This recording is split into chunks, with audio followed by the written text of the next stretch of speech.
Saya Bahar bin Ali bin Smith dengan ini mengajak, menyerukan kepada seluruh masyarakat, bangsa dan rakyat Indonesia umumnya, khususnya umat Islam, bangsa rakyat Indonesia yang berada di seluruh Indonesia, khususnya yang berada di Jakarta, Jawa Barat, Banten dan sekitarnya, untuk sama-sama kita bisa menghadiri acara Reuni Akbar 212 yang insya Allah diadakan pada tanggal 2 Desember 2024 di Jakarta.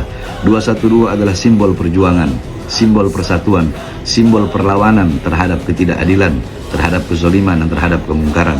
Oleh karena sama-sama kita hadiri acara tersebut, berkumpul bersama para ulama, para habaib, para kiai, para tokoh-tokoh bangsa, tokoh-tokoh negara, untuk mengetuk pintu langit, beristighosah, beristi'anah, minta doa kepada Allah agar Allah berikan keselamatan kepada bangsa, negara kesatuan Republik Indonesia dan kepada kemerdekaan Palestina. Islam, Allah, Allahu Akbar. Aksi bela Islam, aksi bela Islam, aksi bela Islam, Allah.